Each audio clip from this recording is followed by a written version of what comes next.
Bueno, hola, buenas tardes. Aquí. Hola, muy buenas tardes. Buenas tardes. Buenos Soy días, acá en Bolivia. Marisela, soy Buenas Marisela tardes. Ábalos. Voy a Buenos moderar. días y buenos días. Buenos días, aquí buenas tardes, desde Madrid. Voy a moderar esta mesa, ¿verdad?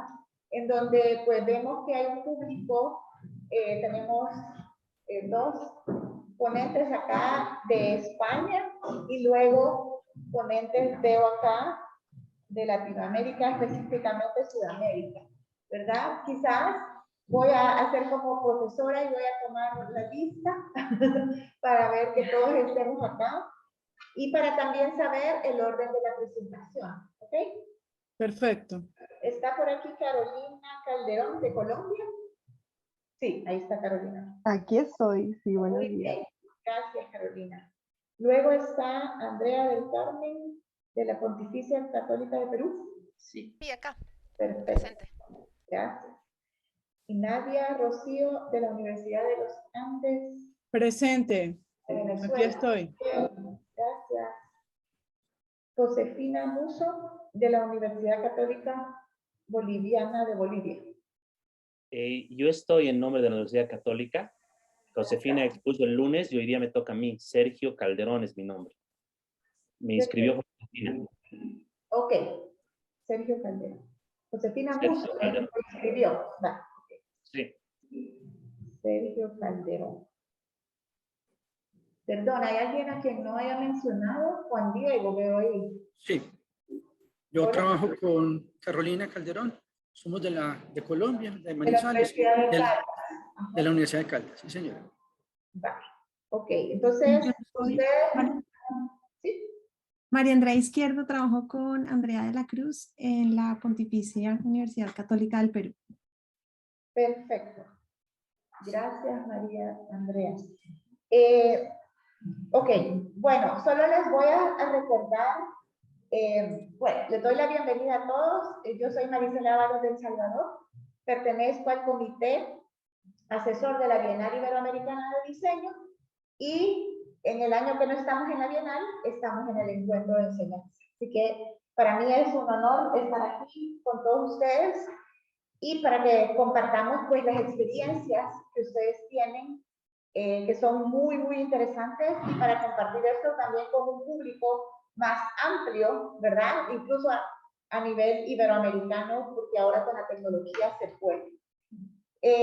Algo bien importante para todos es que, como se les mandó en las invitaciones, ustedes tienen 8 minutos para presentar. Si se pasan, yo voy a estar pendiente. Es bien difícil. Aquí también nos acompaña Ana, que nos va a estar ayudando con la parte de las preguntas que ustedes quieran hacer por el Zoom, y también nos va a estar ayudando cuando yo le diga falta un minuto, ¿ok? A ustedes aquí en persona. Y tratemos de respetar el tiempo, porque veo que también hay universidades que han incluido a 2 personas, entonces espero que también se hayan puesto de acuerdo para ver que va a hablar unos 4 minutos y otros 4 minutos. Es difícil, yo lo sé, yo he estado en su lugar, es difícil resumir a veces un proyecto que ha durado meses, ¿verdad? Entonces, pero tratemos en la medida de lo posible, ¿verdad? Así que vamos a comenzar con las ponentes que están acá en presencial, ¿verdad? ¿Se escucha bien? ¿Se me escucha bien ahorita? Bien, Okay. sí. Vale. Sí, perfecto. Se te escucha perfecto. Perfecto. Vale, una cosa, habéis preguntado por el enlace de YouTube, al final no se va a transmitir en directo, pero próximamente se subirá las ponencias al canal de YouTube de la vida. O sea que ahorita no se puede transmitir simultáneamente. Sí, no va a estar va a estar en diferido en YouTube. Va a estar en diferido posteriormente, para que lo compartan con sus colegas, con sus estudiantes y sus directores, que estarán muy interesados, ¿verdad? En que estén aquí.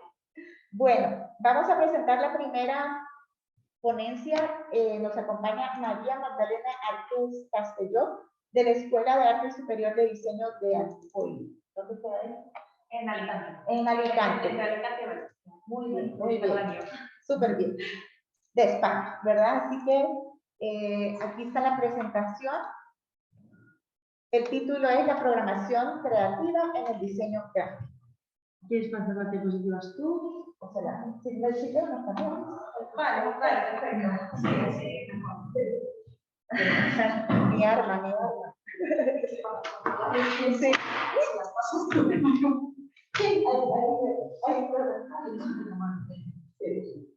De acuerdo. Bueno, pues cuando me digáis, simplemente haciendo clic, ¿no? Sí.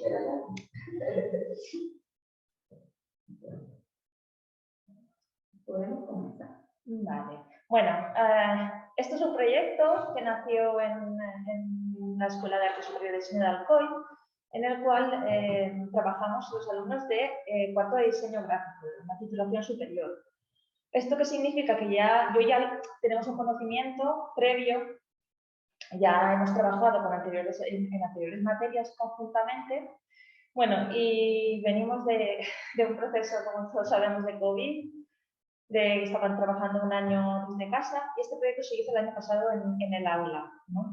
Se trabaja desde la asignatura de proyectos de diseño gráfico interactivo y el objetivo es la interactividad, pero también basado no solo únicamente en la herramienta, sino también en lo que es la comunicación. Trabajar lo que es la afectividad a partir de la práctica. Con estas bases, los objetivos, nos marcamos 3 objetivos. Conceptualizar el proyecto, un tema que establecerán, ¿vale? A partir de la actualidad artística, social y tecnológica. Generar una imagen flexible mediante la programación creativa. Esto basándonos con las teorías que tiene Martin Lorenz y la programación creativa utilizando software libre, no sé si. Un software destinado, o sea, desarrollado y que se utiliza para la programación, para tanto el diseño como el arte, ¿no?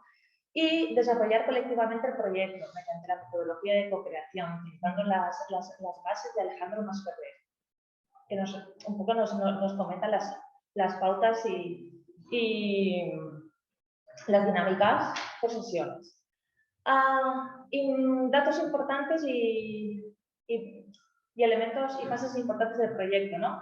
La gestión del proyecto va a estar siempre presente porque estamos en una situación también bastante paradigmática en la cual venimos del confinamiento, tenemos unas sesiones donde la clase es media presencial y o sea, alternando presencial y a distancia, los grupos. Entonces, aquí tenemos que organizarnos, tener un sistema de gestión y de evaluación continua, tanto cualitativa como cuantitativa, que es la misma plataforma la que nos ayudará a desarrollar esto. Bueno, ¿cómo trabajamos la idea del proyecto? Haciendo un mapeado que los alumnos mediante diagramas, mediante mapas mentales, en varias sesiones, hacen un mapeado de los laboratorios de arte digital como residencias artísticas y publicaciones relacionadas con estos temas, ¿vale? Entonces, aquí, en este caso que vamos a ver, el tema que desarrollaron los alumnos fue el live coding, que ahora lo conocemos. La organización y la temporalización se organiza a partir de una herramienta, en este caso utilizamos un Notion, que nos facilita el poder organizar las tareas, secuenciarlas y organizarlas también de acuerdo a unos moderadores o unos organizadores, y todos estos roles se van organizando y se van distribuyendo a partir de la plataforma. La creación de la imagen, parte de los bocetos. Trabajamos en lo que es el tema, una vez el tema, el briefing, y comentamos lo que es la ideación. Una vez ya tenemos las bases, ¿no? Tipográficas, de color, ¿no? el tema conceptual escogido, lo que hacemos es que trabajamos en los bocetos, pero los bocetos utilizando la programación. Esto que vemos aquí es uno de los bocetos que se desarrolló y que luego desembocó, ¿no? en esta imagen final, que viene a ser el desarrollo final de la imagen. utilizando la programación. ¿Qué es lo que ocurre? Que la posibilidad de introducir a los alumnos en una programación compleja, pero a partir de la imagen y del juego y la propuesta, y incluirlos a ellos como actores principales, nos da de entrada esta adquisición de conocimientos de una manera más integrada, ¿no? Desarrollo de la imagen. La interactividad de la imagen desemboca en toda una serie de situaciones y contextos que son inesperadas, ¿no? Y esta es la manera un poco de dibujar y de encontrarnos la programación desde el diseño gráfico, ¿no? Y una vez ya con la propuesta de diseño, lo que hacemos es un poco, esos parámetros los sujetamos a diferentes tipos de soluciones, para la imagen estática, para la imagen en movimiento y para la imagen interactiva. Aquí podemos ver unos ejemplos de lo que sería la cartelería, unos ejemplos que desarrollaron para lo que son las interfaces de usuario y la aplicación a varios dispositivos y diseños, elaborando todo el contenido del festival, en el cual ellos iban a ser los principales actores principales. Entonces, eran los desarrolladores del proyecto y a la vez eran el centro del proyecto. ¿Vale? Para hacer este evento necesitaban también como de una comunicación visual en el momento del evento donde se tenía que presentar, ¿no? Y en todo momento, si os dais cuenta, utilizaron como la imagen que se creó, la propia visión o imagen que ellos utilizaron para autorrepresentarse, y salieron como nuevas necesidades, como la creación de filtros, ¿vale? En un principio hicimos una planificación, pero lo bueno del proyecto fue que el entusiasmo y las ganas de poder participar de un proyecto colectivo, aunque fuesen unas circunstancias de distancia, de metodologías sincrónicas y asincrónicas, llevó al alumnado, incluso al alumnado que no, en un principio, por cuestiones académicas, no podía participar en un primer momento del proyecto, pero quiso involucrarse y participar, ¿vale?, de todo este proceso, porque finalmente llegaron a unas piezas que desarrollaran una investigación, como poder ver los finales y los requisitos técnicos de las características de la interactividad. Y gracias. Muy bien. Si quiere, no, en esta experiencia la verdad es que era un poco una prueba, porque había el dejar el tema muy abierto, el dejar, ¿no?, que finalmente ellos decidan todo, la temporalización, es como que ves un poco, no sujeta nada, ¿no? Pero por otra parte se creó este doble vínculo, pues era lo que se pretendía, de que finalmente ellos dieron mucho más, porque vieron que todo era posible y se encontraban en una dinámica venían de una ausencia de contacto a hacer algo junto todo el grupo, ¿no? Y finalmente, o sea, todos quedamos, ellos y yo, quedamos todos muy contentos, porque fue como hemos podido aportar, solucionar todo el proyecto y encima integrando, no solo aprendiendo a programar, sino integrando todos los conocimientos que hemos desarrollado a lo largo de el resto de materias. Sí. Muchísimas gracias, María. Vale, antes de seguir, una foto, llamo al fotógrafo, nos ponéis las tres.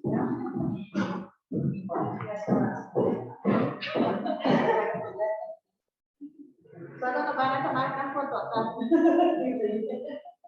Antes de seguir. No, súper interesante porque esto es volviendo a la pandemia a clases presenciales. Claro. Y claro, la presencialidad no era, como era un grupo tan grande y las medidas en general, había una presencialidad como mixta, ¿no? Mixta, Un día venía un grupo, el otro grupo a distancia, asíncrónicamente.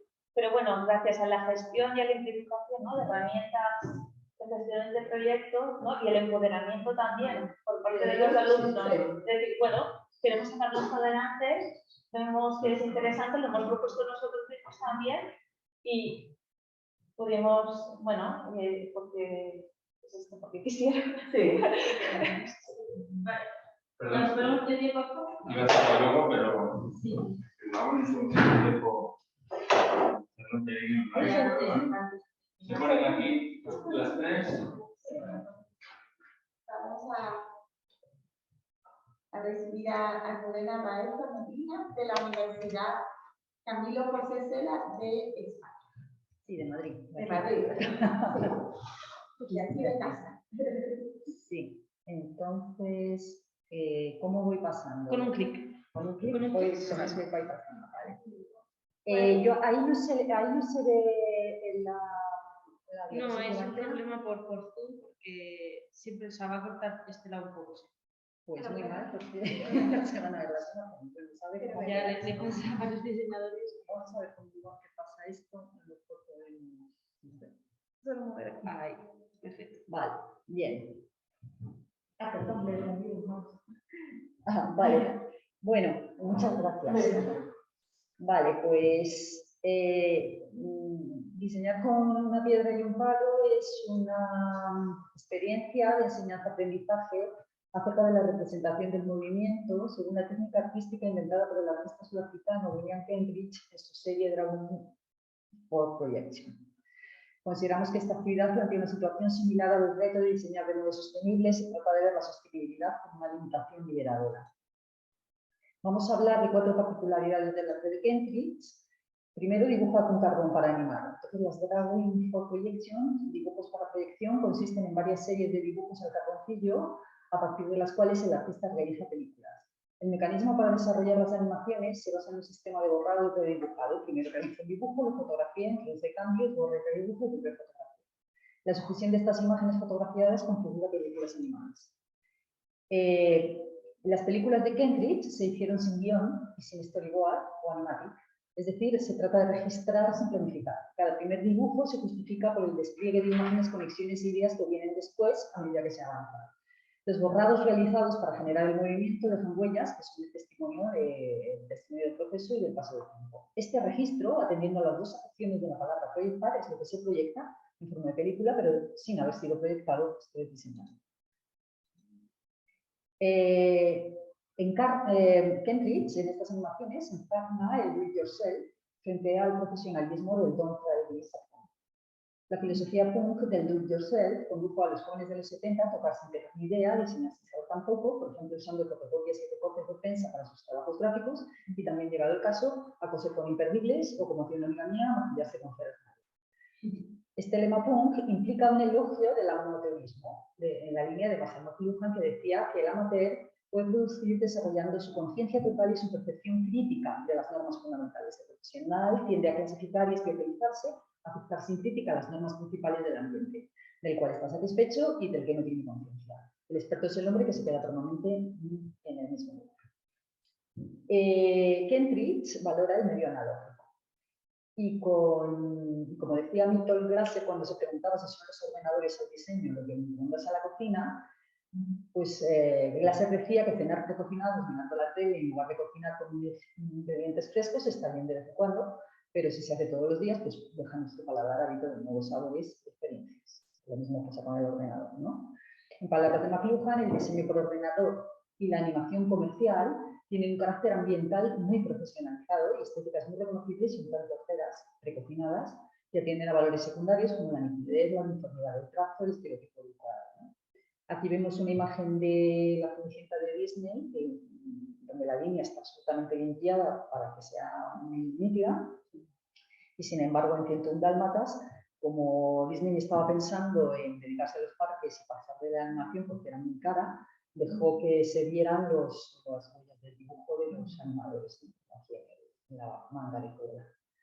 El proceso de animación de Kentridge, en este sentido, también emplea técnicas analógicas y digitales, pero sin ocultar sus limitaciones y particularidades, de forma que genera una clase de animación híbrida estéticamente novedosa que nos da ideas para trabajar con ambos medios. Por ejemplo, podemos proceder al revés de lo que estamos haciendo y aprovechar el rigor geométrico y la capacidad de cálculo de la computadora para animar objetos 3D, por ejemplo, retorcerse un cubo o hacer rodar una pirámide, y si sacamos esos fotogramas y los pintamos a mano, la animación resultante tendrá la calidez de lo analógico mezclada con la destreza.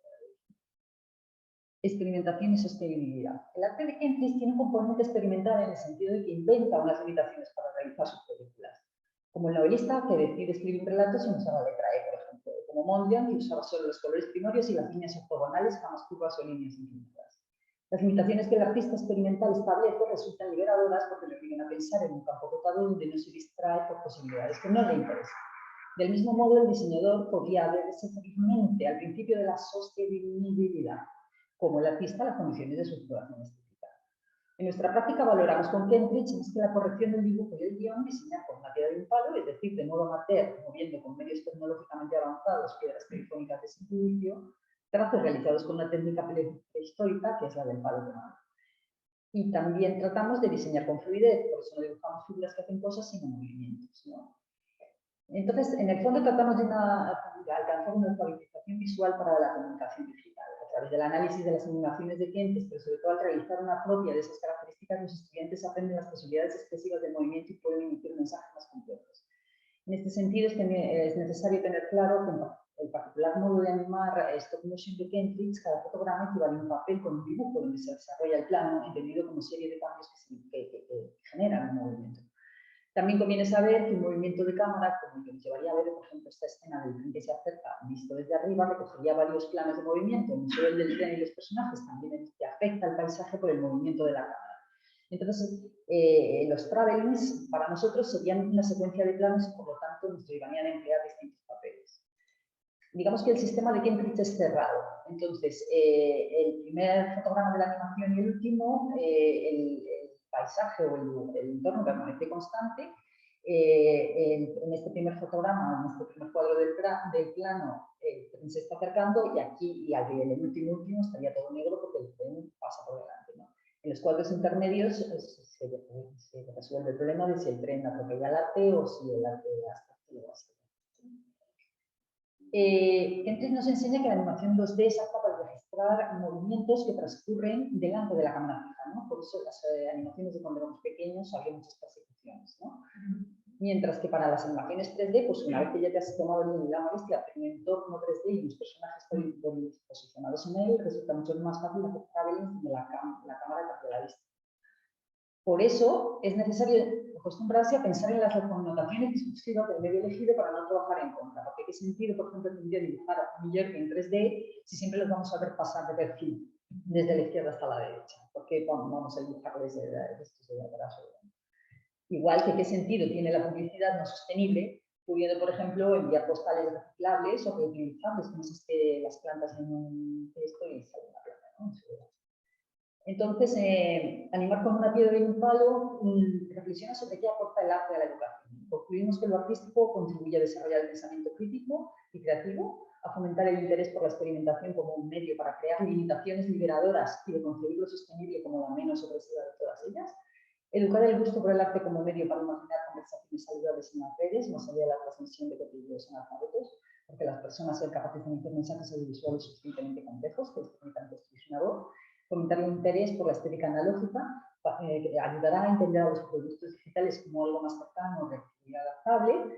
También vamos a valorar el amateurismo como modo de producción sostenible y creativo, al no estar constreñido por exigencias utilitarias ni regido por protocolos estandarizados que tienden a repetir vorazmente resultados y estéticas. Demostramos también que en todo el proceso de diseño no es necesario confluir en una única solución y que se puede aprender mucho en su desarrollo. Ahí corriendo como una metralleta, pero espero que no me haya pasado. O una celosa. Se ha portado muy bien. Vale. Chica. Muchísimas gracias, Armonía, súper interesante. Realmente sí nos ha hecho reflexionar, a mí en lo personal me ha hecho reflexionar un montón. Y cuán importante pues es también, me estaba poniendo a pensar en mi práctica del fundamento teórico que también debe de haber, pero muchas veces nos gusta más la parte visual, la parte, pero todo lo que hay detrás desde un punto de vista de autores, de teorías, ¿verdad? Y que definitivamente nuestros estudiantes tienen que asumir eso. Sí, exacto. Y el pensamiento crítico, pues, es una competencia súper vital. Así que gracias a ambas por también cumplir los tiempos. Y vamos a continuar ya con las presentaciones en línea. Así que vamos a empezar con Carolina Calderón y Juan Diego. Entiendo yo que vienen los dos de la Universidad de Caldas. Si pueden, por favor, o nosotros vamos a compartir. No, señora. Perfecto. ¿Ahí ya están viendo? Sí, ya estamos viendo. Okay. Bueno, inicio entonces. Bueno, muy buenos días. Muy agradecidos más bien de estar acá, acompañándolos en este evento. Nosotros somos el doctor Juan Diego Gallego Gómez, mi nombre es Carolina Calderón Franco, y nosotros somos docentes del Departamento de Diseño Visual de la Universidad de Caldas. Somos coordinadores de un semillero que se llama Usable, y venimos pues a contarles esta experiencia sobre aprendizaje mediado por el diseño en museos interactivos. Un caso, que es el caso de los Mundos Amoga, que es un proyecto que se desarrolló en el 2016. Yo tuve la oportunidad de coordinarlo y nosotros desde el semillero lo retomamos. Primero, pues contextualizarnos un poco. Nosotros estamos ubicados en Colombia. Colombia tiene más de 700 museos. Pues no sabemos ahorita con la pandemia cómo estará esa cifra. Estamos en Manizales, que es la capital del departamento de Caldas. Caldas tiene 27 municipios y en Caldas hay un promedio de 22 casas de la cultura y museos, ¿sí? Solamente un museo interactivo de ciencia, juego y tecnología que está ubicado en Manizales, que es el museo del cual venimos a hablarles, que es administrado, pues está por parte de la Universidad Nacional de Colombia. Manizales es una universidad muy importante del país. Entonces, contarles acerca de Samoga. Samoga abrió sus puertas en el año 2001. Sus usuarios son niños y niñas de escuelas y de colegios públicos del departamento y de Manizales. Ellos son los que visitan al museo y casi todos ellos entran gratuitamente por algo que se llama extensión solidaria. Entonces, eso hace muy importante la labor del museo desde lo que es la educación. Desde el museo abre en el 2001, pero en el 2004 nos empezamos a dar cuenta de que hay una necesidad de incorporar tecnologías a los procesos de mostrar la información dentro del museo, porque como ustedes ven en las fotografías, la interacción que se daba en el museo era a partir de elementos mecánicos acompañados por un guía, ¿cierto? Entonces, esa era la forma, o esa es la forma, porque todavía es un método de interacción que está allí, pero vimos entonces la necesidad de incorporar nuevas tecnologías y también de incorporar unas temáticas propias del contexto y de los conocimientos y saberes locales. Es decir, que el museo no exponga solamente ciencia general de física, matemática y demás, sino que esté contextualizado a la realidad local. Entonces nace el proyecto Los Mundos Amoga. Inicialmente eran 7 mundos, pero en el 2016 en su ejecución solamente se realizan 4. Estos mundos proponen entonces la incorporación de tecnologías para mostrar la información y también en cuanto a temáticas, temas que correspondan al medio natural y a la cultura de la región, divididas en el medio ecosistémico y cultura. Entonces aquí vemos interfaces de inicio de lo que son los 4 mundos, denominados Yurupari, Chiminigagua, Pachamama y Bachué. Estos corresponden a los 4 elementos aristotélicos y sus nombres tienen una correspondencia en cuanto a imagen global del museo, que trabaja con todo lo que es precolombino en cuanto a su lenguaje visual y su nombre de marca, que Samoga significa lugar de asombro, enigma y desciframiento en un lenguaje que es el lenguaje Umbra, que es un lenguaje nativo del departamento de Caldas. Entonces, aparecen los mundos en el 2016 bajo la coordinación mía y del director del museo, el profesor Gonzalo Duque Escobar. Se ejecuta y se hacen estas, digamos que estas etapas que estamos viendo acá. Son básicamente 7 etapas donde empezamos con una recolección y estructuración del contenido, un diseño del estilo gráfico, tratando de que ubicar, por ejemplo, elementos del lenguaje visual muy relacionados con el contexto, personajes, paisajes. Luego pasamos al diseño multimedia, donde incorporamos tecnologías tipo Kinetic, realidad aumentada y multimedia. Pasamos por la intervención ambiental del museo, difusión estratégica y comunicación de este proyecto. Luego se desarrolla una aplicación de la cual tenemos un aprendizaje, y es que las tecnologías se tienen que gestionar porque si no quedan obsoletas. Y una séptima etapa, que es el diseño y compilación ya de un libro con todo este contenido. Finalmente, destacamos la etapa número 8, donde se muestra que este proyecto se le da una continuidad a través de la incorporación de este a un semillero de una universidad, que es el semillero usable, donde estudiantes de pregrado y de posgrado, junto con los docentes, dan nuevas miradas, y esto propende pues a generar nuevos aprendizajes. Tenemos acá una discusión, y la discusión es básicamente que, además de exponer en esos contenidos temas que tengan que ver con el medio natural y cultural de la ecorregión y del contexto en el que está ubicado el museo, el diseño también es un articulador cuando incorpora a través del lenguaje visual esa interacción y esa comunicación entre usuario y museo, permitiendo la apropiación del conocimiento. Y por último, la tecnología es muy importante, juega un papel muy importante en la forma de mostrar la información y de interactuar con esta, pero es necesario gestionarla a largo plazo, porque de lo contrario puede quedar obsoleta, ¿sí? Como conclusiones, nosotros pues identificamos que los museos requieren incorporar las TICs en sus narrativas y contenidos. Debe haber una flexibilidad para visualizar la información, para que pueda llegar a diferentes públicos y escenarios. Los contenidos deben ser coherentes con las realidades locales. Se sugiere que el experto debe estar permanentemente en el proyecto para asegurar la validez de la información que se está difundiendo. Y finalmente, que los estudiantes de pregrado y posgrado con estos proyectos pueden participar activamente, dando nuevas miradas y dándole continuidad y vida a estos proyectos. Esa es como la conclusión final, y muchas gracias. No sé si mi compañero quiera agregar algo más. Tiene No, 2 suficiente. minutos para agregar también. Bueno, no, esto es un proyecto muy bonito, lleva muchísimos años, como lo dice Carolina, estamos hablando de más de 15 años.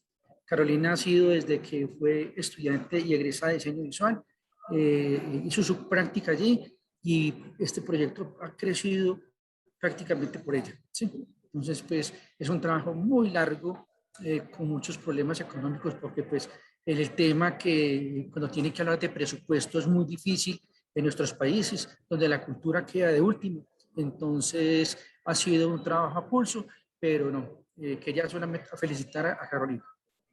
Muchas gracias. Y aquí están los datos de nosotros, por si alguien más quiera vincularse a este proyecto, están totalmente bienvenidos. Y nada, ahí queda la información. Muchas gracias. Gracias, Carolina.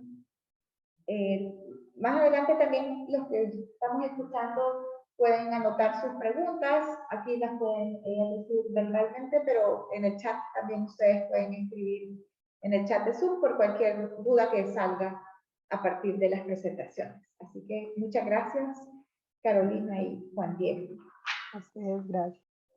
Vamos a pasar con Andrea del Carmen de la Cruz, de la Pontificia Universidad Católica del Perú, y también con María Andrade. María, creo que no me he equivocado. María Andrea. María Andrea, ok. María Andrea Izquierdo. Sí, María Andrea, perdón. Y ellas son de Perú, así que me avisan cuando ya estén. Muchas gracias. Sí. Muchas gracias por invitarnos a participar en este encuentro. Como ya bien lo dijeron, Andrea de la Cruz y María Andrea Izquierdo, somos de la Facultad de Arte y Diseño de la Pontificia Universidad Católica del Perú, y la experiencia que queremos compartir con ustedes esta tarde, este día, se llama Diseño Tipográfico para el Patrimonio Inmaterial del Perú.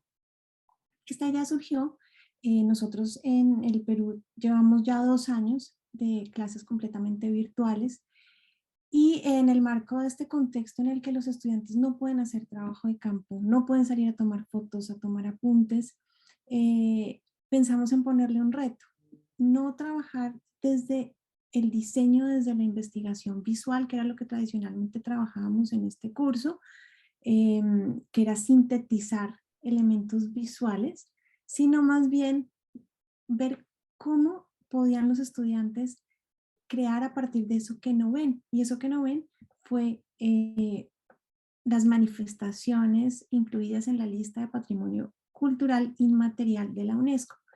Precisamente todo lo contrario a lo que habían trabajado ellos en otros ejercicios. Queríamos, por supuesto, incentivar prácticas de creación a partir de exploraciones sensoriales y de diversos procesos de documentación que tal vez no eran tan afines o con los que los estudiantes tal vez no estaban tan familiarizados. Por supuesto, eso complementa y fortalece los procesos de investigación. Otro eje que fue fundamental en los objetivos fue promover la interacción, el intercambio de ideas y el trabajo en equipo, siempre y cuando y manteniendo presente ese proceso de aprendizaje individual. Y por supuesto fomentar la divulgación del patrimonio cultural inmaterial del Perú, que vimos que era algo que no estaba en la agenda de los estudiantes. Con estas ideas en mente, les propusimos diseñar una fuente tipográfica a partir de estas manifestaciones del patrimonio cultural inmaterial. Ellos también diseñaron unas piezas gráficas, llevaron una bitácora grupal y hicieron un ejercicio de evaluación en equipo. ¿Cómo trabajamos? Con aprendizaje basado en problemas. Como les dije, trabajamos en equipo, una serie de actividades sincrónicas y asincrónicas, como ya lo han mencionado otros miembros de la mesa.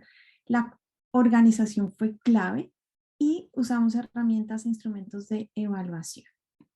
La estructura, ¿cómo fue? Planteamos ejercicios previos durante todo el semestre que prepararon a los estudiantes para llegar a este problema del proyecto final.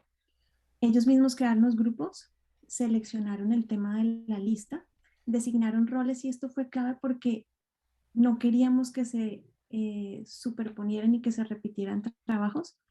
Y a partir de este momento inició un ejercicio de investigación, de ideación y de prototipado en grupo que permanentemente se estaba presentando en las sesiones sincrónicas, y había una retroalimentación grupal. Para la presentación final, como les dije, ellos presentaron estas piezas, la fuente tipográfica, las piezas gráficas, una bitácora y un ensayo que va a ser clave para poder hacer nosotras la reflexión de lo que sucedió. Asimismo, las docentes, viendo ya las actividades sincrónicas y asincrónicas, entonces utilizamos la plataforma Paideia, que es la plataforma institucional de la universidad. Entonces ahí teníamos toda la adaptación de materiales, guías, el planteamiento del problema, y más bien para las actividades sincrónicas sí utilizamos medios como Miro, Zoom, entre otras herramientas de Google. Siguiente. Los resultados fueron muy interesantes porque los estudiantes investigaron a partir de recursos documentales, además de los ya conocidos como elementos visuales. Tuvieron la creación a través de criterios perceptivos, afectivos y sociales, y asimismo dentro de los grupos se podía notar la autonomía y organización interna. Y todo este recogimiento de información lo vimos a través de encuestas o instrumentos que aplicamos durante el proyecto. Siguiente.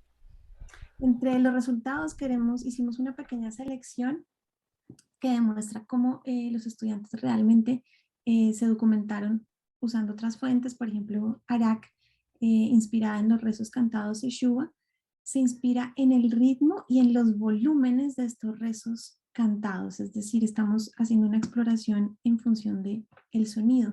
O Danzak, donde es la fortaleza y el esfuerzo físico lo que los estudiantes querían reforzar y transmitir con esta experiencia. Witty Witty, que está inspirado en un baile que está dentro de esta festividad en Arequipa, Perú, donde hay danzantes mujeres, tanto mujeres como hombres, utilizan un vestuario muy similar. Y siguiente, la festividad del atajo de los negritos. Siguiente. Donde se encuentra mucho el ritmo del zapateo, ¿no? Y cómo es muy identificativo en el sur del Perú este tipo de festividades. Por último, en los ensayos encontramos ideas muy interesantes aportadas por los propios estudiantes. Uno de los grupos nos comentó que dejaron de lado lo explícito como formas de la naturaleza o patrones de la vestimenta, como anteriormente hacían ya en otros proyectos quizás que eran mucho más visuales. Y en otro grupo nos comentaron que había una preocupación por si podrían captar la esencia de la danza, ¿no? Cosa que hemos encontrado que sí se logró hacer, digamos, estos productos. Y por último, las conclusiones. El objetivo de estudio resultó pertinente para invitar a los estudiantes a pensar nuevas formas de investigar y diseñar. Y la experiencia los sensibilizó tanto a ellos como a todos nosotros en los valores culturales que hasta el momento no tienen suficiente reconocimiento por parte del público nacional. Así que tenemos la expectativa de que más personas se sumen a los esfuerzos de preservación del patrimonio vivo del Perú. Gracias. Gracias. Gracias a Andrea y María Andrea. Los dos son Andrea. No me había percatado realmente. Y eso que lo apunté. Bueno, muchísimas gracias. Me encantó también el proyecto. Todo ha estado súper interesante, novedoso para mí. Espero que así esté siendo para todos los presentes. Son diversas maneras de guiar un proyecto que tiene como principal producto, digamos, algo visual, ¿verdad? Gráfico, pero todo el trasfondo es lo que prácticamente es lo que hay que también hacer novedoso para los estudiantes, ¿verdad? Para que no se vuelva un proceso tan repetitivo. Ya vamos a ir también discutiendo que otros comentarios puedan haber. Así que muchas gracias. Continuamos con Nadia Rocío Delgado, de la Universidad de los Andes, Facultad de Arquitectura y Diseño de Venezuela. Muchas gracias, Rocío. ¿Puede abrir su micrófono y compartir la presentación?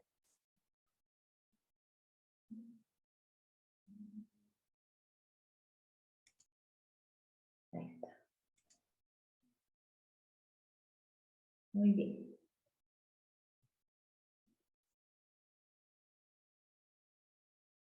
¿Sí se puede ver? Sí, se puede ver. Sí, perfecto. Bien, soy Nadia Rocío Delgado, conjuntamente con el profesor Eric Alejandro Muñoz Jerez. Formamos parte del equipo profesoral de la Facultad de Arquitectura y Diseño de la Universidad de los Andes en Mérida, Venezuela. Y hoy le venimos a compartir el trabajo titulado La virtualización, recurso educativo innovador del proceso formativo. El punto central es el aula virtual, la creación del aula virtual aceptada por la comunidad universitaria, la cual otorga directrices, normas, inclusive pautas mínimas en un periodo lectivo bajo circunstancias especiales a causa de la pandemia. Este contexto reta a una comunidad universitaria que le toca trasladar, en este caso a los profesores de la unidad curricular, sistemas de proyección, que desarrollan contenidos propios del curso básico de geometría descriptiva, a desarrollarlos en un espacio bajo la modalidad virtual. Esta situación se presenta como reto instructivo tanto al docente como al estudiante que está formado bajo la modalidad presencial. La creación de esta aula virtual como elemento de la visualización, de la virtualización, genera un ambiente universitario novedoso que invita exclusivamente a compartir y a estructurar estos contenidos en recursos que se van a desarrollar bajo estrategias didácticas mediadas por el enfoque constructivista, que esto va a permitir consolidar en el educando aprendizaje significativo. ¿Cómo lo vamos a lograr? A través de la creación de esta aula virtual, donde se decide establecer recursos digitales, inicialmente a través de la presentación de una infografía interactiva que nos permite establecer la presentación del aula como tal, igualmente un diagnóstico. Este diagnóstico es exclusivamente de explorar o invitar tanto al participante como a los compañeros a diagnosticar tanto en contenido como en recursos si el participante realmente contaba con la tecnología y el conocimiento de explorar todas esas actividades y recursos que se depositaron en esta presentación con documentos, PDFs, elementos visuales, videos, que al final, a través de un cuestionario digital, nos permitieron establecer que realmente sí se tiene el conocimiento y sí se contaba con la tecnología para descargar y aperturar todos estos recursos digitales. Seguidamente, el fortalecimiento que nos permite estimular en el educando la vinculación de estos contenidos teóricos, teoremas, con la aplicación de ellos en la proyección. Establecimos recursos digitales como por ejemplo una actividad donde el estudiante tenía que agarrar los conceptos propios de la geometría y trasladarlos a expresiones gráficas que le van a permitir a él como estudiante, como formador de su propio contenido, establecer análisis, establecer decisiones, toma de decisiones en cuanto a diagramación, en cuanto a un resumen y poder expresarlo, comunicarlo visualmente a través de estos gráficos que le van a permitir dinamismo y le van a causar curiosidad. Igualmente, otra estrategia importante para nosotros desde el sistema de proyección es estimular la habilidad espacial, esa conexión entre el 2D y el 3D que es sumamente importante a quien se está formando en el área de la arquitectura o de la expresión gráfica. Para ello se estableció actividades donde el estudiante debía realizar modelos tridimensionales, modelos físicos, desde una instrucción de un problema propio de la geometría, donde el estudiante se veía retado al razonamiento espacial y luego trasladarlo tanto a una expresión gráfica bidimensional como a ese modelado físico que lo lleva a la tridimensionalidad.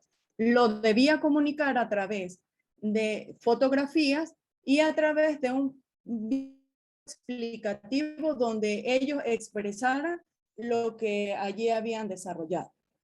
Igualmente, nos apoyamos en las redes sociales, en este caso en Instagram, como repositorio donde se expuso todo este material para poder compartir no solamente con esta sección, sino con las futuras. Asimismo, como esa forma constructiva de realizar el aprendizaje, se incorporó el aprendizaje colaborativo a través de un muro colaborativo tipo pizarra digital en la plataforma Padlet, donde el estudiante debía realizar diferentes análisis a cómo era el comportamiento, por ejemplo, de la iluminación natural en el hecho arquitectónico en diferentes horas y realizar su aporte, pero no solamente se quedaba allí, sino que este muro colaborativo permitía a los otros participantes visitar todos estos aportes de sus compañeros, comentar y se veía forzado a realizar comentarios de críticas constructivas, manejar un lenguaje técnico e irse formando en esa educación técnica. El desarrollo de esta investigación es investigación-acción lo que promueve realmente al fortalecimiento del proceso formativo y de innovar en él. Igualmente, todo este accionar, toda esta actividad de recursos digitales que se dieron, permite al estudiante no solamente fortalecer y estimular su habilidad, su pensamiento crítico, su razonamiento lógico, sino también que tenía que participar activamente en todo este ambiente digital.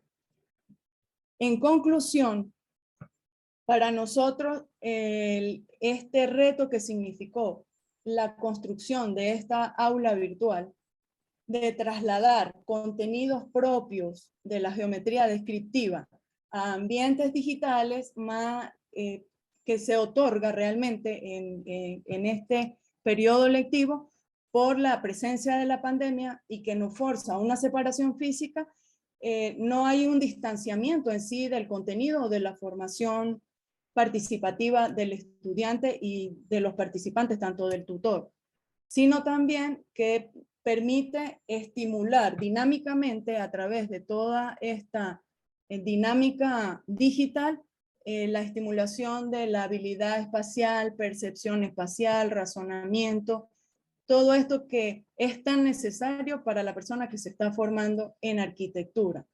E inclusive permite como docentes universitarios aportar o activar esa parte creativa, esa parte innovadora que es tan importante para nuestra universidad y la formación que estamos dando. Muchísimas gracias. Gracias, Rocío. Muy bien. Todos han sido demasiado cumplidos. Estrellita les voy a poner. Como a los alumnos. También hay muchos aportes interesantes. Creo que al final sí vamos a tener tiempo, que era lo que también a mí me preocupaba, porque es importante también conversar un poco sobre esto, hacernos preguntas, ya que todos pasamos por un mismo, ¿cómo se llama?, momento de estar creando estas aulas virtuales, utilizando otras herramientas, y creo que nos ha dado pues una prueba de lo que se pudo hacer pues, ahí en la universidad en Venezuela. Gracias, Rocío. Ahora... Muchas gracias a ustedes por la oportunidad. Muchísimas gracias. Perfecto, gracias. Ahora nos acompaña Sergio Calderón de la Universidad Católica Boliviana San Pablo, desde Bolivia, por supuesto. Así que si nos puede compartir el TikTok. Exacto, muchas gracias. Igual felicidades por organizar este tipo de eventos. Creo que son muy importantes, ¿no?, para el aspecto de la educación. Bueno, lo que yo voy a hablar es sobre el TikTok como recurso para la enseñanza del diseño. En lo que estamos viviendo actualmente con esto de la educación virtual, me he dado cuenta que los estudiantes se distraen mucho, y más que todo por las redes sociales. Entonces, las redes sociales, como nosotros sabemos, tienen sus aspectos positivos y negativos. Entre estas redes sociales, la que está de moda, se utiliza mucho, especialmente acá en Bolivia, donde yo he hecho la investigación, pero sé que también pasa en el resto del mundo, es lo que es el TikTok. TikTok actualmente tiene 800 millones de usuarios activos en todo el mundo. TikTok es la app con más descargas en la App Store, ¿no? Tenemos hasta el momento 33 millones de descargas. Lo que también he encontrado es que tiene 2.000 millones de descargas en lo que es el Apple Store y el Google Play. Y uno de los datos más importantes es que el 41% de los usuarios de TikTok tienen entre 16 y 24 años. Entonces, los estudiantes que nosotros tenemos en la universidad están dentro de este rango, que es de 16 a 24 años aproximadamente. Lo que yo he hecho en la materia de diseño, este último semestre me tocó dar la materia de programas de diseño, lo cual vemos lo que es el Illustrator, el Photoshop. es crear contenido en TikTok. He creado como docente una cuenta de TikTok y en la cual he estado subiendo tutoriales. Entonces, el aspecto positivo ha sido que los estudiantes entran al TikTok, también lo pueden comentar, lo pueden compartir, y son tutoriales que duran aproximadamente 1 minuto. Entonces, creo que ahora el tiempo pasa volando. Los estudiantes, al mismo tiempo que están en su clase de Zoom, están también tal vez con la tele, con Netflix, están con el celular. Entonces, tenemos que ser muy astutos, muy dinámicos y muy didácticos en el momento de crear contenido. Entonces, he intentado, he dicho, haré la prueba, veré cómo van estos tutoriales en TikTok y he tenido una respuesta muy positiva. En un día ya han empezado a reproducirse las visualizaciones y, por ejemplo, he cargado un contenido a las 10 de la mañana, les dije que los chicos lo vean, y en 12 horas, ya a las 10 de la noche, tenía como 200 reproducciones. Y no solo de mis estudiantes, ¿no? También, como saben, el TikTok es abierto y también lo pueden ver otro tipo de usuarios. Entonces, también nos sirve como docentes para hacernos conocer un poquito. Aquí tengo otro dato, que los usuarios de TikTok pasan 52 minutos al día en la app, ¿no? Y estos usuarios son más que todo los jóvenes. Entonces, aparte de ver tal vez algún contenido cómico, seguir a alguna persona famosa, también podemos utilizar al TikTok como un recurso de enseñanza-aprendizaje. A continuación, les voy a mostrar lo que es mi cuenta de TikTok. Y acá hay diferentes videos, los cuales, como les digo, no duran más de 1 minuto. Y les voy a mostrar uno para que vean más o menos cómo se... Doble iluminación. En la capa principal le damos botón derecho y duplicamos la capa. En la parte de abajo elegimos la opción degradar. En ángulo lo ponemos en 0 y el color, en vez de negro, vamos a elegir, en este caso, un magenta. Puede ser el color que uno guste. Luego le damos a todo OK. Elegimos la opción de la capa y le damos color. Duplicamos esa capa, le damos OK y le cambiamos el ángulo. Le podemos invertir. El color magenta, en este caso lo vamos a cambiar por un cian, al gusto que ustedes quieran, le damos OK, OK y OK. Y ahí tienen el efecto.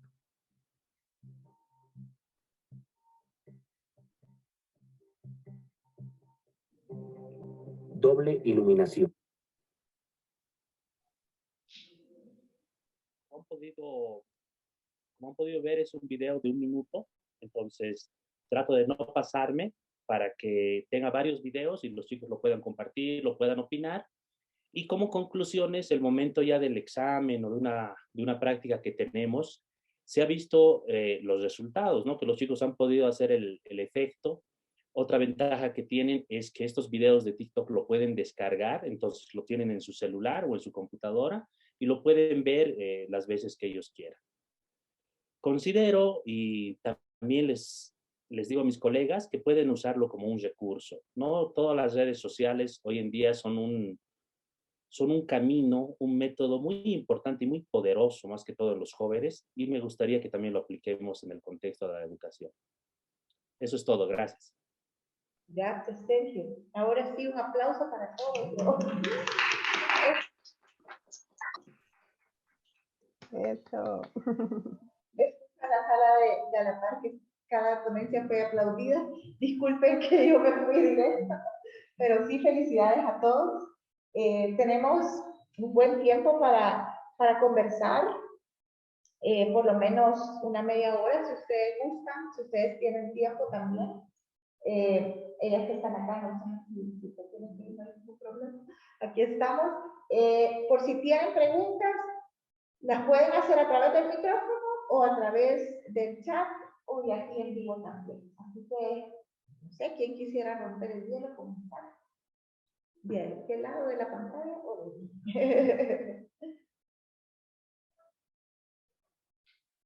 Ahí hay una pregunta.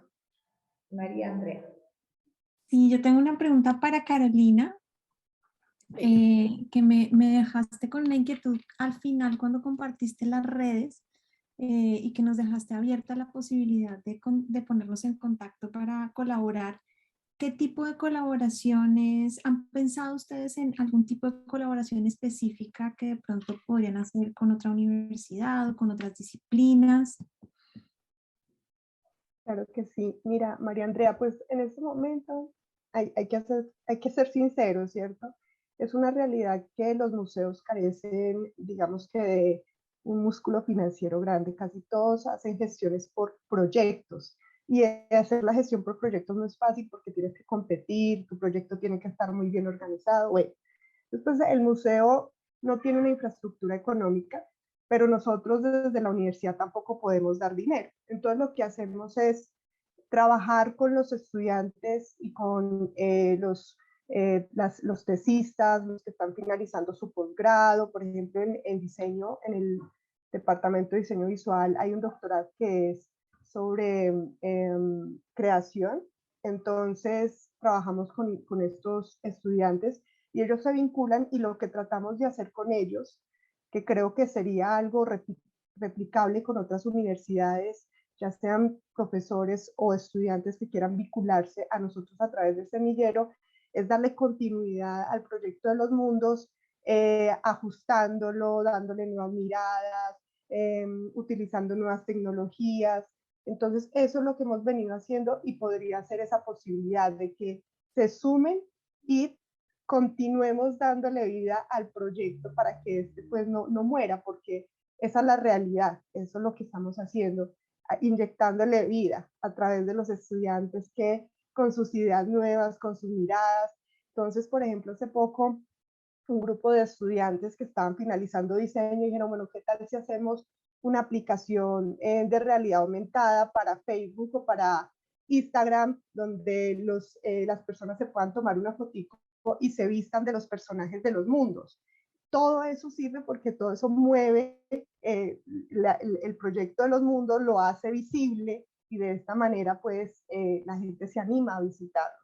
No solamente los estudiantes de básica y de secundaria, sino público, turistas de la región, porque la región tiene un potencial turístico muy grande.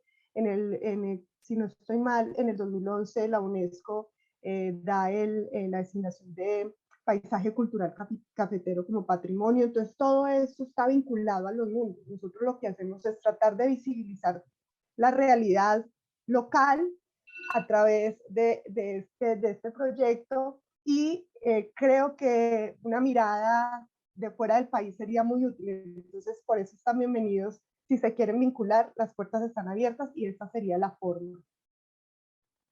Perfecto, Carolina. Sí, me imaginé que por ahí iba la propuesta y creo que sería interesante, bueno, tener nuestros contactos en caso de que surja alguna idea que de pronto ustedes piensen o nosotros pensemos. Esto es algo que podríamos trabajar en equipo justo con Andrea. Andrea acaba de liderar un proyecto con Washington, con la Universidad de Washington Bothell, y trabajamos en equipo, estudiantes de allá con nosotros. Y por eso pensamos, bueno, ¿qué se les ocurre? ¿Qué tienen ustedes o qué necesitan que de pronto podríamos colaborar desde otras universidades? Por supuesto, con los equipos de trabajo y de los estudiantes, ¿no? Porque estamos en la misma situación económica. Entonces, gracias Carolina por poner esa idea en la mesa. Claro que sí. Entonces, no sé si por acá mismo compartimos los datos en el chat. Sí, sí, ahí vamos compartiendo. Bueno, gracias. Sí. De colaboración. Nosotros en la Campus José la tenemos bueno, varias facultades y yo también doy clase en la Facultad de Educación. Voy a volver a copiar mi... Entonces es interesante también que para diseñar este acceso a los museos también la visión de los expertos en educación para los visitantes más pequeños y todo esto. Así que, bueno, compartiré ideas si alguien puede también, ¿no? No sé, no solo la parte de diseño, sino la parte de contenido, sí, la parte más educativa. Sí. Darle también una vuelta, ¿no? Sí. Que los estudiantes puedan hacer pequeñas propuestas, ¿no? Exactamente. Muy bien. De eso se trata también este encuentro, de realizar networking, ¿verdad? Y de ver de qué manera, muchas veces yo escuchándolas a ustedes también he tenido, ¿cómo se llama?, recuerdos de lo que me ha pasado, de cómo ha pasado todo durante estos 2 años que llevamos casi ya. De las experiencias me llevo muchos tips también de lo que han hablado, porque creo que esa es la ventaja de estar ahorita aquí compartiendo, porque vivimos experiencias muy similares, pero también contextos diversos, y que podemos también de alguna u otra forma tender esos puentes para poder, a veces uno no se le ocurre, de verdad, uno dice, pero ¿cómo hago para...? Y de repente, lo que les acaba de decir aquí Almudena, algo que puede fortalecer el proyecto desde un punto de vista del expertise, ¿verdad?, de otra universidad. Así que, muy bien. ¿Alguna otra pregunta por acá? Bueno, yo comentar que ¿no? hay ciertos temas que nos han tocado, ¿no? Que es como el frente de la emergencia, ¿no? Un poco afrontarlo desde la sensibilidad, ¿no? La empatía con los alumnos, bien construyendo, esforzándonos, ¿no? Por desarrollar, implementar o, ¿no? Lo que comentaba Sergio, de que hay herramientas que nos igual nos quedan distantes si todo esto no hubiese pasado, ¿no? Sí. Pero, y por otro lado, ¿no? Pues nos hemos acercado, ¿no? Con intentando esto, los enlaces y los vínculos, ¿no? Y luego también hemos empezado a conectarnos, ¿no? En todo momento con una comunicación. Yo no sé si a vosotros también os entran las dudas, porque yo muchas veces en los sistemas digitales, ¿no? La duda que tengo es la autoría de todo lo que ocurre ahí, que nosotros utilizamos esas redes, esos sistemas, y realmente, ¿no? Dejamos a, bueno, yo misma, ¿no? Y a los alumnos como en una red en la cual nosotros tampoco podemos controlar la autoría de, o sea, la autoría no es la autoría, sino el uso, ¿no? El uso que igual desde esta red, ¿no? Por ejemplo, yo creo que yo soy en YouTube, o, ¿de acuerdo? Si vosotros también, no sé, en algún momento os habéis planteado estos conflictos relacionados con las plataformas que se utilizan, que utilizamos, y el uso que les damos.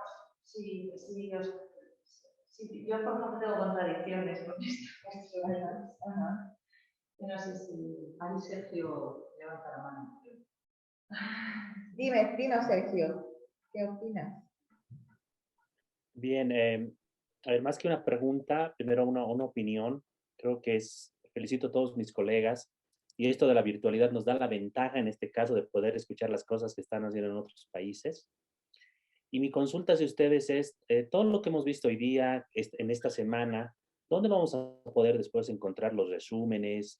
¿Va a haber alguna publicación? Si nos pueden dar esa información, por favor, para después leerlo con más calma, ¿no? Porque evidentemente en 8 minutos hemos hecho un resumen de un proyecto de mucho tiempo. Entonces, ¿dónde podemos verlo y leerlo con calma? Sí, el video se va a colgar luego en YouTube, ¿verdad? Sí. Entonces ahí van a poder estar todas las cosas, no solo esta que hemos tenido hoy, sino que los foros que han habido el lunes, el martes y el miércoles, ¿verdad? Así que esténse atentos porque sí lo van a subir próximamente, ¿verdad?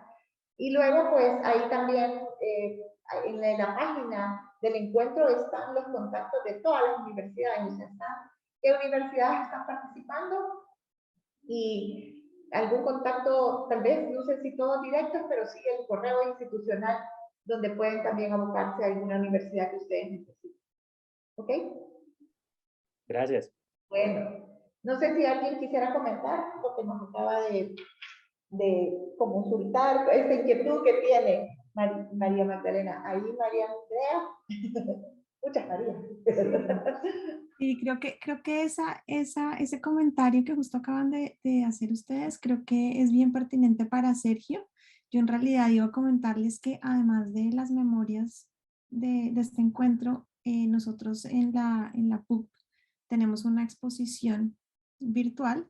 Entonces, cuando se publique, se haga pública, también les enviaremos para que conozcan algo más de los resultados de la experiencia. Perfecto. Bueno, quizás en cuanto a lo que nos comentaba María Magdalena, la parte de esa autoría, ¿verdad? De los programas que estamos utilizando, de que todo se pone allá afuera. Yo creo que hay un momento en que creo que con la pandemia también hemos aprendido a compartir, ¿verdad? A compartir incluso nuestras prácticas, que a veces quizás de repente era mi proyecto, la manera en que yo lo hacía, y ahora se puede viralizar, si se puede decir así, a través de todas estas plataformas. Y también cómo estas herramientas como Miro, Zoom, que antes, yo creo que todos, no sé cómo les habrá pasado a ustedes, pero de la noche a la mañana nos fuimos del aula presencial a lo virtual, y muchas herramientas quizás no las conocíamos a profundidad. Habíamos tenido una que otra, por lo menos en mi caso, nuestras clases son presenciales al 100%, perdón, y ahora hemos ido de una virtualidad pasamos a una semipresencialidad, y esa adaptación ha sido un proceso, no ha sido fácil, y hemos tenido que recurrir a otras herramientas en donde quizá la autoría se vuelve vital, ¿verdad? Pero también se tiene que compartir. Estoy muy de acuerdo también con la empatía de nosotros hacia los estudiantes y de los estudiantes hacia nosotros. Porque, por ejemplo, el hecho de decir, bueno, voy a utilizar una herramienta como TikTok, de la cual yo no sé nada, pero Sergio nos decía, yo estoy ocupando esa herramienta para ponerme en sintonía con los estudiantes y que ellos también vean que esta herramienta les puede ayudar en sus clases. No solo es para ver videos y entretenerse, sino que también es para aprender. Yo creo que esa es una de las cosas que también hemos aprendido durante esta pandemia, la parte del compartir, del pensar en el otro, de también colaborar, que muchos mencionan, creo que todos, específicamente mencionaban la palabra de proyectos colaborativos. Y eso es lo que tenemos que hacer, colaboración entre docentes, entre carreras, entre universidades, ¿verdad? Entonces creo que nos ha dejado también mucho en qué pensar esa parte. No sé si alguien yo tengo varias preguntas, pero quisiera saber si ustedes de este lado tienen preguntas para los demás, ¿verdad? O sea, creo que es algo súper importante ahorita. Si se les quedó algo, yo sé que les quedó mucho que explicar, pero si les quedó alguna duda sobre algún otro proyecto y si quisieran hacerla pues en estos momentos. Yo quiero hacer una pregunta a Carolina respecto al proyecto de los museos. Si hicieron prácticas de testeo antes de los finales. Antes de hacer el diseño final de los personajes, lo que es la interactividad, si la testearon con usuarios previamente. Sí, ok. Qué pena, no escuché muy bien, no sé si... ¿La puedes repetir? Sí, no escucho bien. Sí, que si testeasteis la interactividad del proyecto del museo antes de llegar a los finales, o en qué proceso, en qué momento hicisteis ese testeo, pues funcionaba la interactividad, si se entendía o no se entendía la comunicación, ¿no? de los paneles. Okay. Bueno, el proyecto del museo, digamos que se hizo, era una novedad, fue una novedad porque yo hice una investigación en todos los museos que hay en el departamento de Caldas en el 2016 y no había un museo que incorporara tecnologías de este tipo, una pantalla táctil, unas interfaces de interacción, no sé, interacción cinética, eso no era novedad. Entonces, primero fue un reto el hacerlo, ¿cierto? Porque casi que fue como algo, como un laboratorio de experimentación. Entonces se hizo y ahí es donde está un gran aprendizaje. Se hizo, pero se desarrolló y al momento ya de empezarlo a enfrentar con el usuario, hemos encontrado un montón de dificultades, ¿cierto?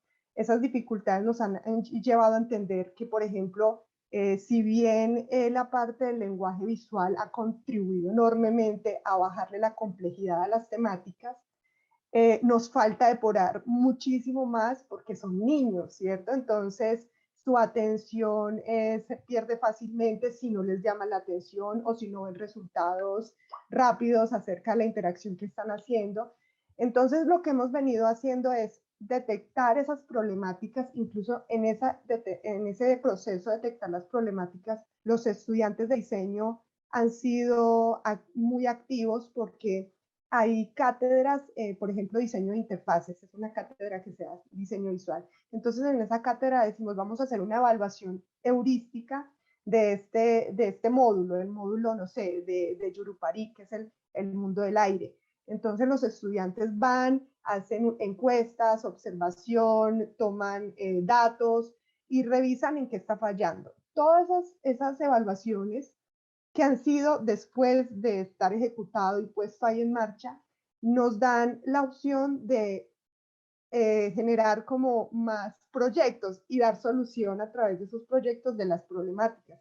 Entonces, por ejemplo, en este momento hay un estudiante que está trabajando en el mundo Pachamama, que es el mundo de la tierra, y está generando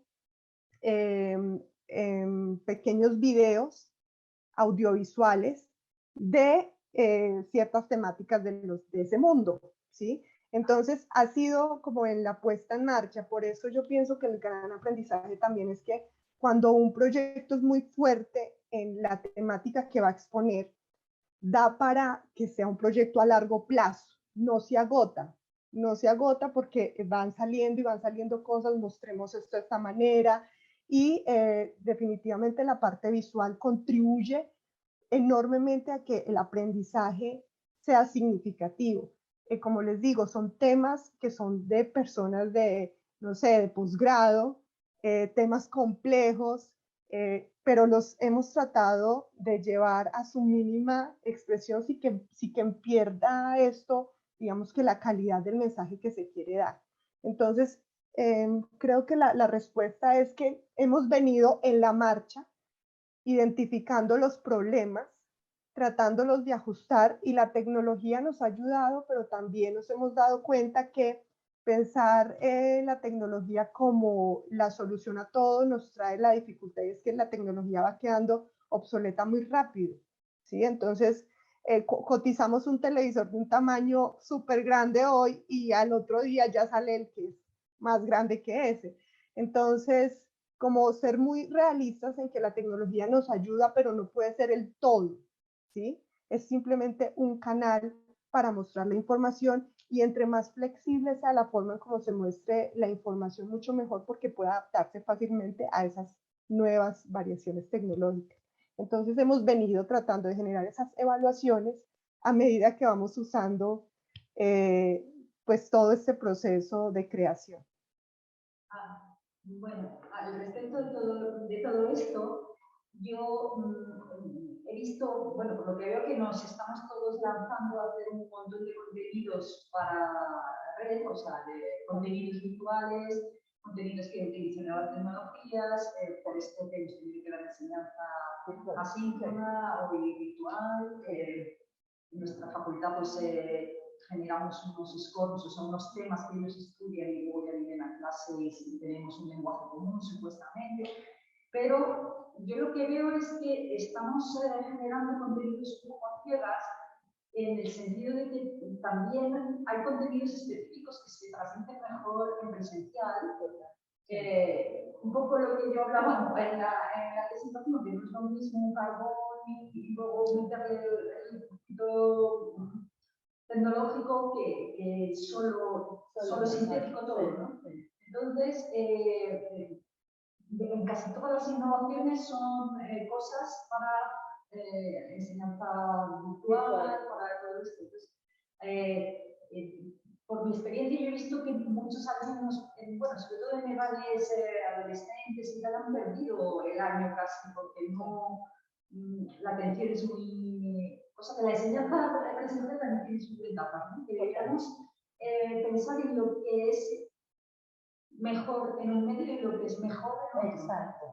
Eso es importante, creo yo, porque eso creo que todos lo hemos en algún momento meditado. Por ejemplo, el proyecto Camina de los museos es eso, ¿no? Lo que da un museo en presencial, pero lo que puede aportar una visita a un museo en virtual, ¿no? Sí. Que no es digitalizar lo que hay, ni solo verlo, ni ver los paneles, sino es como otra experiencia, pero que no sustituye a la de ir al museo. Sí. Pues igual la de la clase o a la del diseño arquitectónico, que no es lo mismo en áptico que en virtual. Claro, claro. Sí, creo que es una muy buena reflexión. Como les decía, todos hemos tenido esa parte de esto no, yo lo digo así, esto no es para hacerlo virtual, esto es para estar con el alumno, también incluso con una cercanía de conversar. No es lo mismo estarle hablando a una pantalla, o yo generalmente cuando hago las correcciones ahí, ya sea en sus computadoras o en el papel, pero lo importante es también ese contacto, ¿verdad?, con los estudiantes. Quizás solo me quedó todavía una duda, Carolina, en función de lo que preguntaba, por la parte de estas validaciones que se hacen, ya sea con usuarios jóvenes como para quien está dirigido el proyecto, si ustedes tienen esa parte de cómo lo validan, cómo lo testean en la universidad. Los estudiantes van al museo y hacen un prototipo y lo implementan ahí, ¿cómo lo hacen? Pues a ver, nosotros normalmente los estudiantes cuando presentan un proyecto que está vinculado a los mundos, lo hacen. Entonces, por ejemplo, pues hay varios casos con respecto a ahorita lo que mencionaban de la presencialidad, de combinar la visita presencial y el uso de las nuevas tecnologías. Entonces, hay unos estudiantes que están trabajando en esto de narrativas. Entonces, por ejemplo, llegar al museo, generar una historia, que esté acompañado por el guía, que haga sentir, no sé, que haya una conversación, ¿cierto? Que no se pierda como ese contacto, que lleguen al módulo, pues que es digital, pero que no se quede solamente ahí, que haya como una retroalimentación del aprendizaje. Entonces, normalmente los estudiantes cuando presentan un proyecto que esté vinculado a los mundos, ellos lo ejecutan y posteriormente se hace una evaluación, ¿cierto? Se mira a ver qué impacto tuvo, si realmente era lo que se esperaba o si nos encontramos con que no gustó o tuvo dificultades, como en el caso de nosotros, que las hemos tenido todas, pero bueno, ahí en la marcha lo hemos venido haciendo, o incluso otros estudiantes cogen eso que el estudiante hizo, lo evalúa, lo ajusta, lo cambia, lo modifica, y por eso pues yo creo que se ha generado como esa vida larga del proyecto. Si no, ya hubiera muerto porque pues nos hubiéramos encontrado con que muchas cosas no funcionan, pero gracias a esa vinculación del proyecto a un semillero, donde los estudiantes llegan con nuevas miradas, se da como esa continuidad.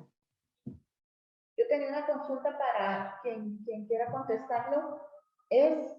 Los trabajos colaborativos muchas veces surgen conflictos, de repente los estudiantes, unos trabajan, otros no trabajan, en la virtualidad a veces se desaparecen incluso.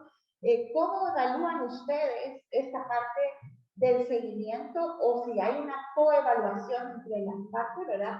Para saber también cómo ha estado ese trabajo que a veces nosotros desde el otro lado no podemos darle seguimiento, sino que nosotros vamos recibiendo poco a poco esos resultados, pero también es muy importante tanto la reflexión como la coevaluación, ¿verdad? No sé si alguien tiene alguna sugerencia, duda o comentario, perdón. No. Bueno, yo sí. Andrea. Comentar yo desde mi experiencia que el primer objetivo es como anular los egos, ¿no? Esto también es difícil, ¿no? No, ideas que Vale, ¿cómo organizar esto? Pues no un grupo de trabajo estático, sino ir dependiendo de la fase del proyecto, realizar diferentes grupos de trabajo.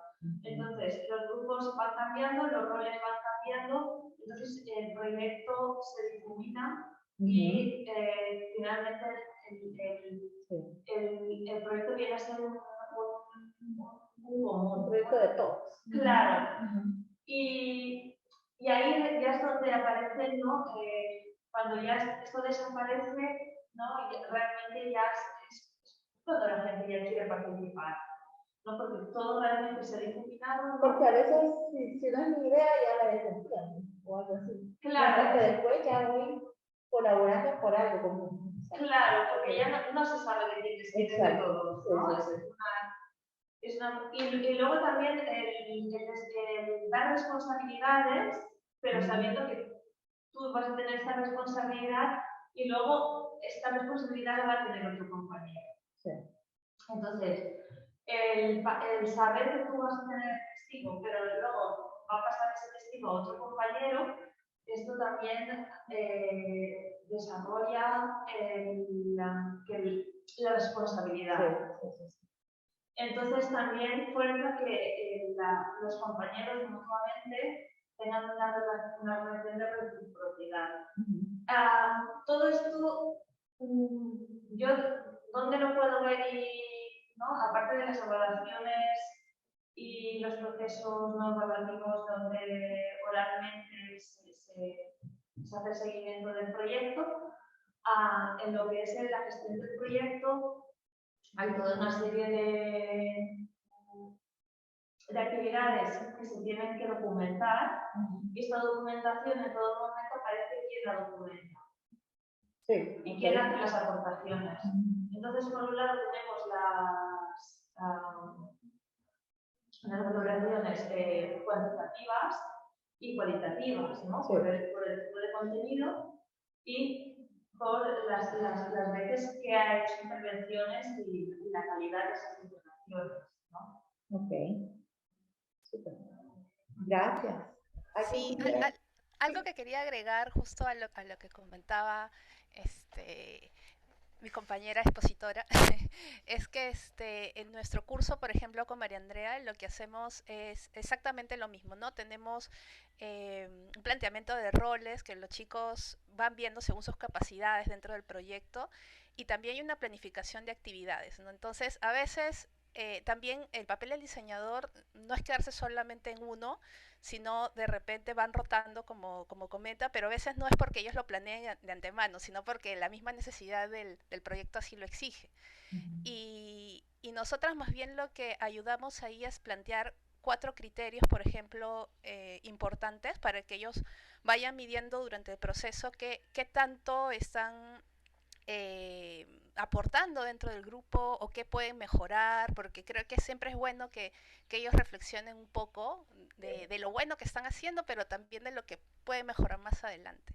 Y algo bien interesante que leí también era que quizás estos criterios sería buenísimo consultarlos con ellos antes de plantear el instrumento, porque así ya también estamos contando con su opinión y también con esa reflexión que ellos pueden tener a partir del desarrollo y de la conclusión del proyecto, ¿no? Entonces algo que me parece que sería bueno implementar algo de esa reflexión quizás más adelante para los siguientes proyectos, ¿no? Hacer los criterios de esta evaluación con los mismos estudiantes. Sería interesante.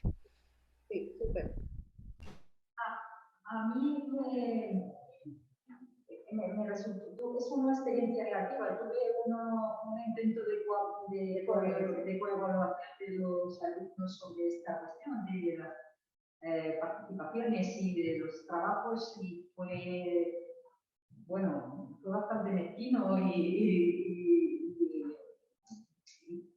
entonces tuve como que anular el valor de esa o sea, el alumno, o sea, el grupo, los alumnos que más calidad habían tenido su trabajo, su intervención, su contribución, pues fueron, no, porque, bueno, pues encontraron maneras de echar por tierra ese trabajo. Me sorprendió mucho, pero entonces digo, tengo que pensar mejor en lo que estabas hablando, ¿no? Los criterios, porque yo puse unos criterios muy amplios y puse muchos, y claro, o sea, al poner muchos demasiados se acogieron, se pasaron de tiempo, hicieron, o sea, cosas pequeñas, consiguieron que sumara puntuación negativa con bueno, que salió mal. Pensar bien. Pero eso es importante porque si no, no lo hace, no va a aprender cómo después lo puede hacer. Así que de verdad gracias por los comentarios. Y quizá para ir cerrando, a mí, perdón, María Andrea tenía... Oye, Rocío, no sé. Algo para complementar lo que decía Andrea, y es que nos ayudó que no solo teníamos la retroalimentación directa de ellos, de cada uno de los estudiantes, una evaluación de sus compañeros, una evaluación cualitativa, sino que también les pedíamos que todas las sesiones todos presentaran para saber en qué está cada uno. Eso nos ayudó mucho también a hacer el seguimiento para tener nosotras esa mirada.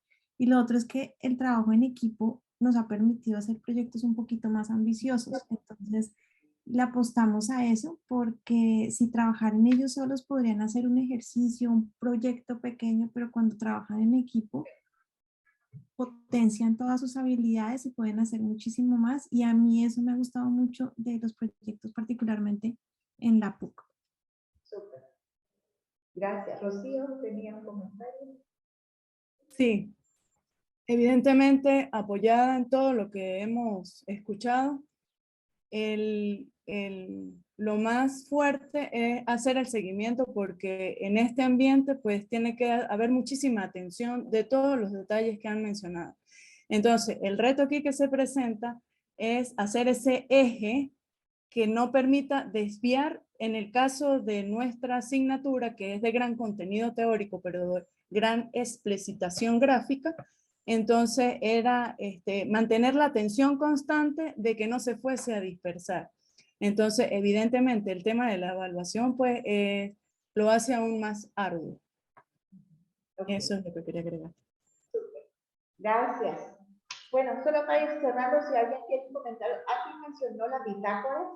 Esta es una práctica que nosotros también en mi universidad usamos mucho para evidenciar la parte de, usted mencionó la bitácora, del proyecto, incluso de cada estudiante dentro de un equipo de trabajo o del equipo como tal, ¿verdad?